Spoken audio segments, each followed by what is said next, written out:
Welcome back to Morning in America. Millions of Americans are being impacted by a shortage of a medication prescribed to treat ADHD, or attention deficit hyperactivity disorder. Many pharmacies are struggling to fill Adderall prescriptions and keep up with demand. The Food and Drug Administration, they confirmed the supply shortage in October. Teva is the generic version of Adderall, and a part of the problem with producing the drug is due to manufacturing shortages. So we can expect this shortage to last into about March of next year. The other component to the problem, health experts say, is overprescriptions. Here to talk about all of this is psychotherapist Dr. Lisa Palmer. Lisa, how did we get, Dr. Lisa, I should say, how did we get to this particular point with not being able to produce enough medication?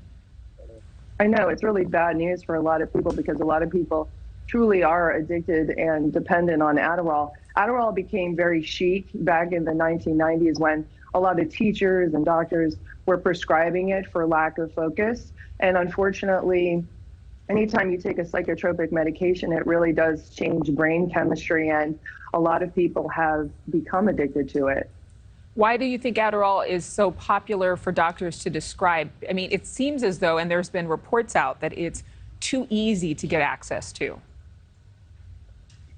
Yeah, well, a lot of doctors are really, treating symptoms and trying to help people with their inability to focus. And what a lot of people don't realize is that when you're having difficulty focusing, that's a symptom a lot of times of some other imbalances, some other issues. What we're seeing a lot with my patients, at least, is that they would be coming in with different imbalances in their epi levels, which basically is another neurotransmitter that is affected by stress.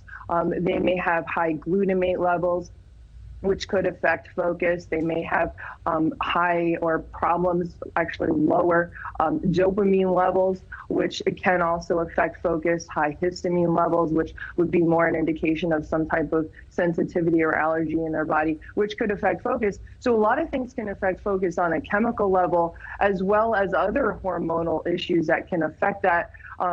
And so that is something that people really have to pay attention to, in addition to the fact that they may have traumas and different stresses in their life as well, which can affect sort of their programming and the way their minds are organizing. One more question. We only have about 30 seconds now. What should patients and parents of children who are on Adderall do, especially if they have to go without this medication? Are there any alternatives? Definitely, they need to get psychotherapy. Psychotherapy has longer lasting effects than most medications when it's stopped. They need to be diagnosed properly, probably get a neurotransmitter test, look at how their lab results are going overall and where their health is, and get a proper assessment. Don't just take drugs or take medication just because it's relieving a symptom temporarily, but really get to the root cause of the issues. And Dr. Lisa Palmer, thank you so much for joining us this morning. Wow.